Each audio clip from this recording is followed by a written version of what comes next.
Salam. Jadi pada pertemuan sebelumnya sudah kita lihat ya bagaimana yang namanya penyajian atas laporan keuangan. Ya, penyajian atas laporan keuangan. Nah, berikutnya adalah anggaran laporan arus kas ya. PSAP nomor 3 ya atau nomor 2. Nomor 3, Pak. Nomor 3 ya. Ya, penyajian laporan arus kas. Nah, jadi dalam penyajian laporan arus kas itu adalah PSAP nomor 3 di mana kewajiban dari entitas pelaporan gitu ya, itu menjanjikan yaitu aktivitas operasi ya, aktivitas investasi, aktivitas pendanaan dan aktivitas transitoris ya, yang berbeda dengan SAK gitu ya. Kalau SAK itu dia hanya penyajiannya yaitu aktivitas operasi sama ya, aktivitas investasi, aktivitas pendanaan saja 3 gitu ya. Sedangkan aktivitas transitoris itu tidak ada gitu ya. Artinya di SAP ya, aktivitas transitoris itu ada ya. Di mana aktivitas transitoris itu adalah menggambarkan ya arus kas masuk dan arus kas keluar dari aspek ya pendanaan yang bukan berasal dari anggaran APBN atau juga APBD, maka dinamakan dengan aktivitas transitoris ya. Nah, itu bedanya antara penyajian arus kas antara SAP ya dengan SAK ya. Nah, nanti kita lihat bagaimana penyajian laporan arus kas di pemerintah pusat dan penyajian laporan arus kas di pemerintah provinsi dan juga arus kas di kabupaten kota ya. Nah, nanti apanya ya nilai kita ya. Nanti saya share format penyajian paper ya untuk penyajian sebagai nilai UAS ya, nilai akhir dari perkuliahan kita ini gitu ya. Nanti ya supaya mendukung dari kurikulum berbasis KKNI gitu ya, itu harus berdasarkan outcome gitu ya, harus ada outcome-nya apa gitu ya. Nah, jadi dalam hal ini nanti beberapa PSAP ini kita sajikan dalam bentuk paper ya, dibagi. Nah, ini berapa orang semuanya? Misalnya ada 15 gitu ya. 15 dibagi 2 berarti 7. 7 kelompok nanti ya. Apa ya? Nah, 7 kelompok ya. Jadi ada 7 paper nantinya. Nanti saya sajikan bagaimana formatnya dari masing-masing dari PSAP tersebut ya. Ada 14 PSAP itu dituangkan menjadi paper ya. Nah, itu ya.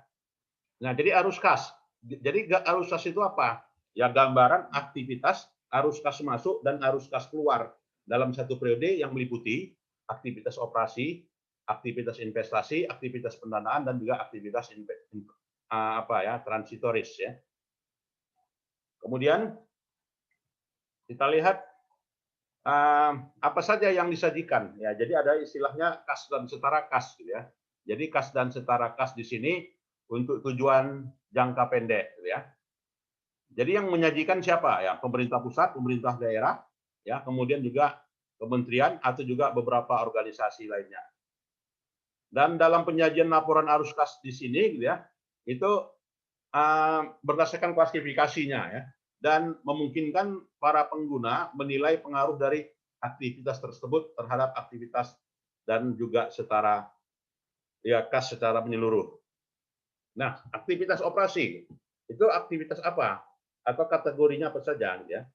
Itu adalah aktivitas penerimaan dan pengeluaran kas yang ditujukan untuk kegiatan operasional selama satu periode akuntansi.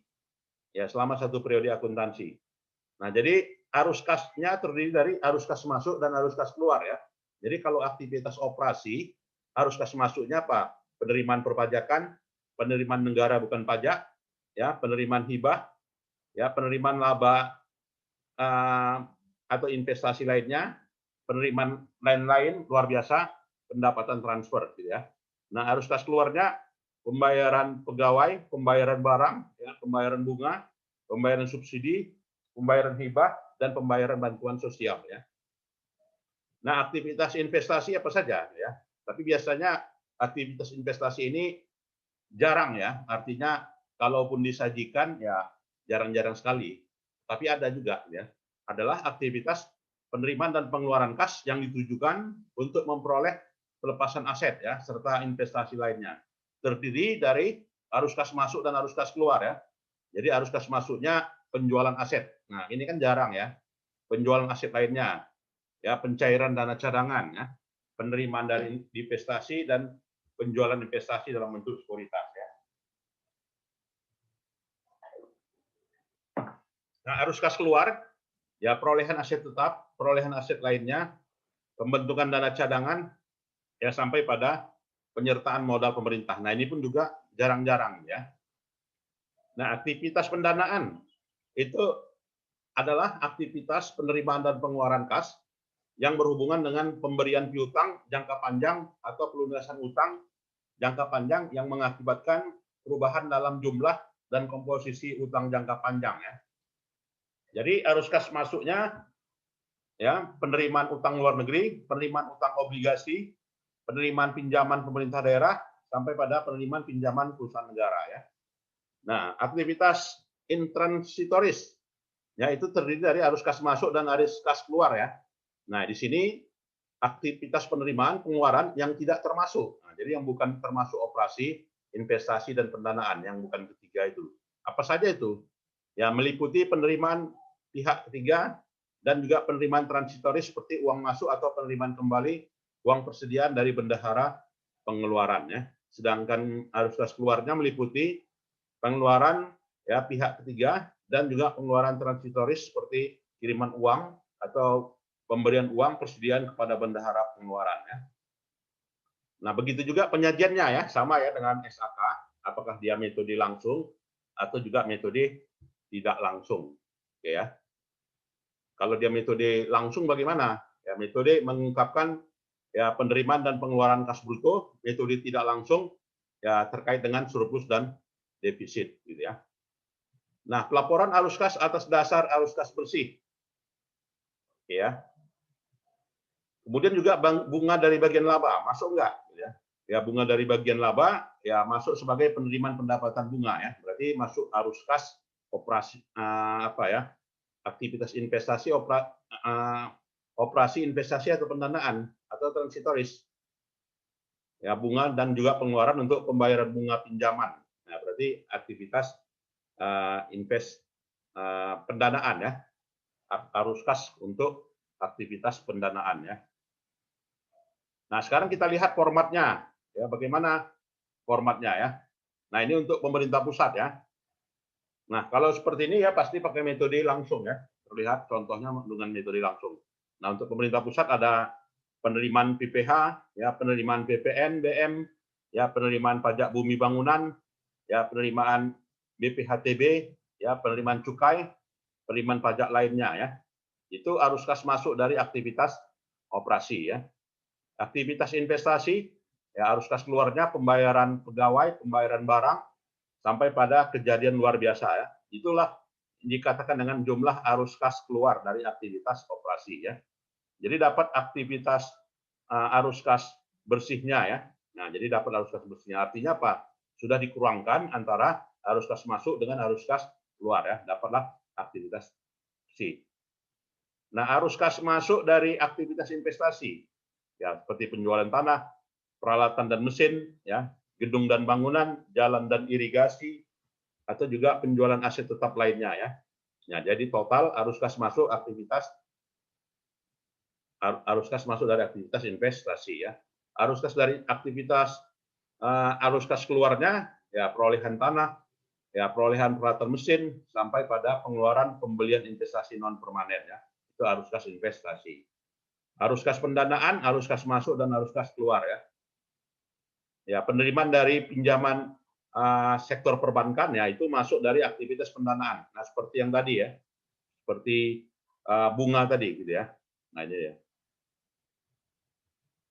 Oke, kemudian ini untuk apa ya? Arus kas di pemerintah pusat. Provinsi bagaimana gitu ya? Nah, bedanya adanya pos-posnya saja ya. Penerimaan arus kas masuknya ya pajak daerah ya, retribusi daerah. Kalau tadi kan PPN ya, PPN BM. Nah, gitu kan. Nah, sekarang ya arus kas masuk di pemerintah provinsi, pajak daerah, retribusi daerah, DAU, ya, DAK, dana otsus, ya, dana penyesuaian, dana hibah total, ya, menjadi arus kas masuk operasi, ya. Arus kas keluarnya bagaimana? Ya, pembayaran pegawai, pembayaran barang, pembayaran bunga, sampai pada arus kas bersihnya, ya, dari aktivitas operasi, ya. Arus kas masuk dari aktivitas investasi, ya, pencairan dana cadangan, penjualan tanah, ya. Nah, ini kan jarang-jarang, ya, penjualan, ya, jarang, ya.